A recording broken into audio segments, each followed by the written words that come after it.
You've entered Tending the In-Between, a space for those who remember there's more than one layer to reality. I'm Connie Anderson, voice, frequency, and mirror. Here we walk the edges of the seen and unseen, decoding the signals that pulse beneath form. Each transmission is an invitation to remember, to feel what the mind forgot, and to stand inside truth without apology. Breathe. Listen. This is where remembrance begins.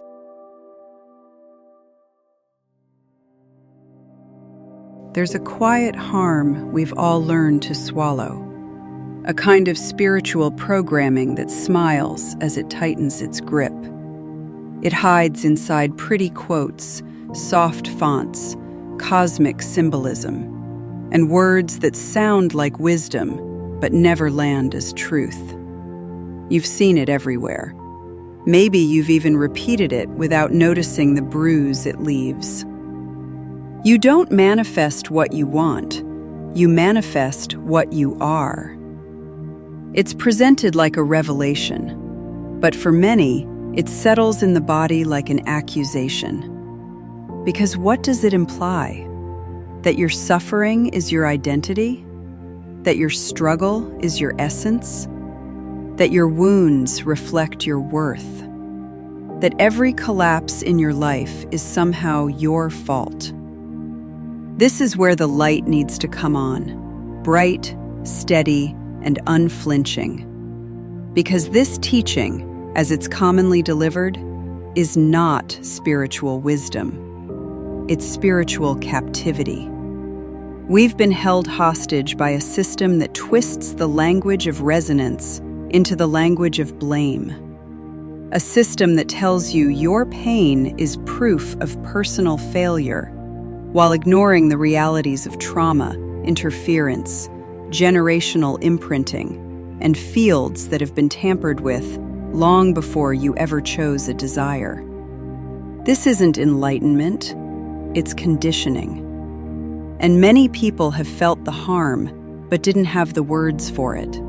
So they folded inward, swallowed the shame, assumed they were the problem. Let me turn the lantern toward the truth. You do not manifest from what you are. You manifest from what your field has been forced to carry. You manifest from survival physiology, from old imprints, from nervous systems shaped by loss or neglect, from subconscious programming you never agreed to, from energetic interference you weren't told existed, from a lifetime of absorbing frequencies that were never yours. And none of that is a moral failure. It's a human reality. This is where we take it back. Not with wishful thinking, not with bypassing, but with real sovereignty. The kind that begins with understanding how deeply we have been conditioned to blame ourselves for wounds we didn't create. The light doesn't judge. The light reveals. And once you see the mechanics of the spell, you don't fall for it again. Somewhere along the way, the spiritual world traded truth for performance. Instead of teaching people how to understand their field, their nervous system, their trauma patterns, their inherited burdens, the interference they swim through every day, it fed them a slogan: just raise your vibration. As if pain were a personal flaw, as if survival mode were a failure of character, as if trauma responses were misalignment, as if chaos meant you weren't doing the work. This is not spirituality. This is gaslighting wrapped in cosmic language. People internalized the shame. They believed they were the reason their life felt heavy. They believed they were manifesting their own heartbreaks. They believed the universe was punishing them for not being enlightened enough. and quietly, a fracture began forming in the collective, a split between the image people projected and the truth they lived. Here's the part no one wanted to say. You cannot manifest from clarity while you're surviving. You cannot manifest from expansion while you're bracing. You cannot manifest from sovereignty while your field is carrying someone else's imprint. Most people are not creating their reality. They're repeating what their system never had the chance to feel safe enough to change. This isn't failure. This is physiology. This is imprint. This is the residue of environments that shaped your chemistry before they ever shaped your identity. No affirmation rewires a collapsing nervous system. No positivity mantra dissolves a lifetime of stored threat. No high-vibe mindset fixes interference designed to keep humanity looping in self-blame. This is why so many people feel defeated. They're trying to manifest from a field that's been overloaded, distorted, or chronically activated. They're not incapable. They're not unworthy. They're not low vibration. They're carrying more than anyone ever taught them to recognize. This is the part where the lantern turns toward the truth, the real truth. If your field is in survival, it will manifest survival. If your field is in defense, it will manifest protection. If your field is in grief, it will manifest contraction. Not because that's who you are, but because that's what your body has learned to do to keep you alive. This is not your identity. This is your imprint. And imprints can be rewritten, but not through shame, not through bypassing, not through pretending everything is already perfect. Real alchemy begins when the light hits the wound gently, steadily, without flinching. And when you finally stop equating your struggle with your essence. If the old teaching wounded, this one repairs. You don't manifest from who you are. You manifest from what your field has lived through, and your field can change. This is the part the spiritual marketplace never told you, because if people understood this, they'd stop buying illusions and start reclaiming themselves. Manifestation isn't about desire. It isn't about thinking positive. It isn't about forcing yourself into a state of false bliss.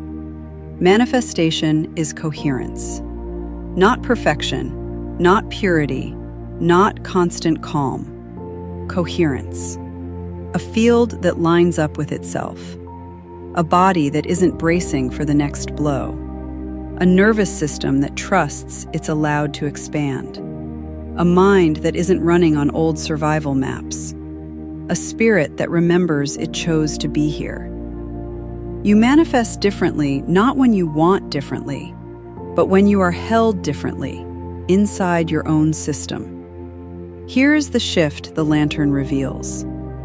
You don't need to become a higher version of yourself.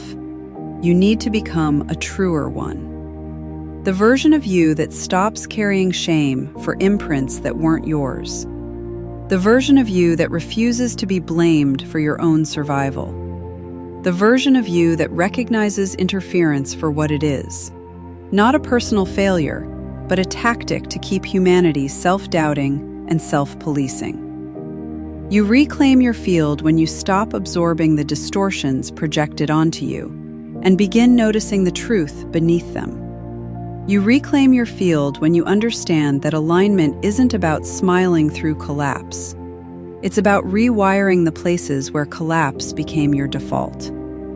You reclaim your field when you stop forcing yourself to be a match and start listening to the parts of you that were never allowed to speak. Coherence begins there, in honesty, in presence, in permission, in stopping the war inside your own body. And when that happens, manifestation shifts from something you chase to something that simply emerges. Because your field is no longer surviving, it's expressing.